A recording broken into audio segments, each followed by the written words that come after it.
Hi there, my name is Phil Anderson and I'm running for United States Senate to represent Wisconsin. First of all, I'd like to thank everyone who came out and joined us this weekend in our big swing through the Fox Valley and all the people that helped put the events together. They were very successful. We had a meet and greet at the Sundial in Oshkosh, which is a big sundial in the middle of Oshkosh at the Opera House Park, I think that's what it's called. And then at the Shinery in Neenah, we've been there before. Fantastic. Thanks to everyone who came out there. Had a wonderful discussion, and my Saturday night video was a short speech that I sort of gave there impromptu. It turned out very well, so I hope you get a chance to look at daily video number 333 for that. We'll also be promoting that across the state because it turned out well. And then later that night in Appleton at the Glass Nickel Pizzeria, which was fantastic. Met some new people there. And then on Sunday in Green Bay at Manny's Pizzeria, just a couple blocks from Lambeau Field. That was wonderful as well. And the pizza's great. If you go to Manny's Pizzeria on South Oneida in Green Bay, I highly suggest that you get the Crazy Italian. It is a super good pizza. But that's not what I'm here to talk about tonight. A person that I met at the pizzeria in Green Bay came out to the event, was talking to me about their misgivings about pursuing politics. This particular person is involved in politics right now and serves in a nonpartisan office but identifies as a Republican and has been encouraged to pursue a higher office, maybe county office or state assembly, by the GOP up in that neck of the woods, and is really concerned because this person knows, as I know, and a lot of you who've been involved in GOP politics in Wisconsin know, that pretty much if you're going to get involved in that at a higher level, they expect you to toe the line. It's not just a question of advocating for conservative principles or something like that, because there's certainly some room occasionally for interpretation over what should be done if you're a conservative. This all applies to the Democrat Party as well if you're a liberal, but in this particular case it's about Republicans and conservatives. This person said that they'd be afraid that if they entered politics at a higher level, ran for office, that they'd be expected to vote a certain way on certain votes, or they wouldn't be successful. And in fact, we know that to be true in the state GOP.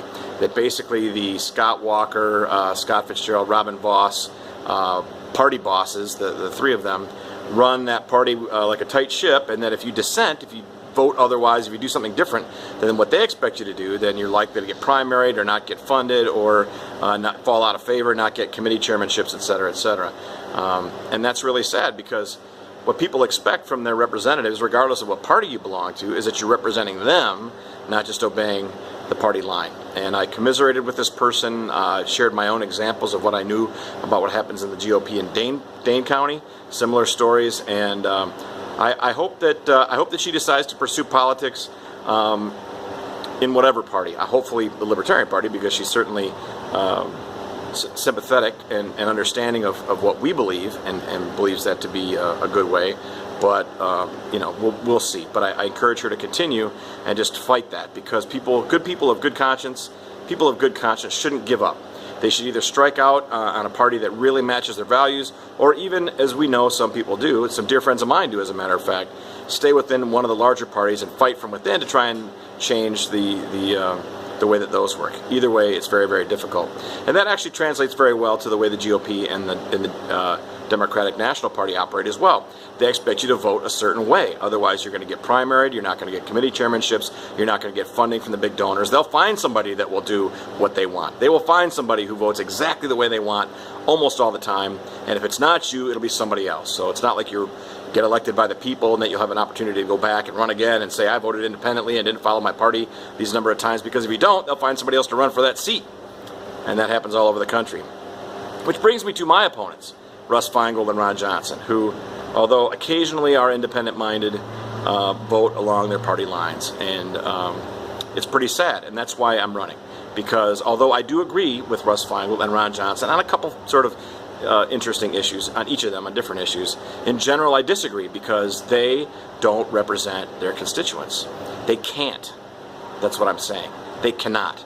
They would not be your candidates on the ballot if they weren't representing the Republican and Democratic Party first. That's just how it works. There's no other way. There's very, very few instances where somebody gets elected to Congress, the House of Representatives, or the Senate without basically agreeing to, or already having agreed to, toe the party line in some lower office and demonstrating their loyalty to the party. Party first, principles third, fourth, whenever. So take that into consideration when you're in the voting booth, whether you're voting for, state assembly, state senate, House of Representatives, the United States Senate, and president. Who is this person that you're thinking about voting for? Who are they actually representing? Who are they free to represent? Are they free to represent you, or are they bound to their party, and that's how they got where they are on the ballot?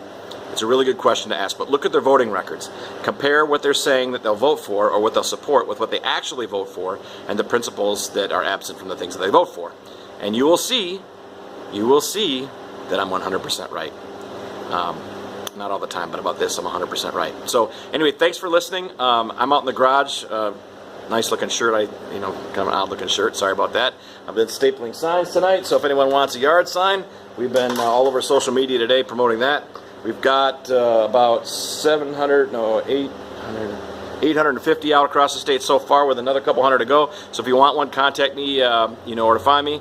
Obviously, you're watching this probably on my on a Facebook feed, so contact me on Facebook or Twitter or my website, the number 4, philanderson.org. And tomorrow night, a big event, we're going to be live streaming my response, my live real-time response to the second Senate debate, which I was not invited to because it's rigged. So anyway, thanks. I'll talk to you tomorrow live from our campaign headquarters at 520 University, streaming my answers to the debate, which will be happening in real time tomorrow night. Thanks very much, and I'll talk to you later.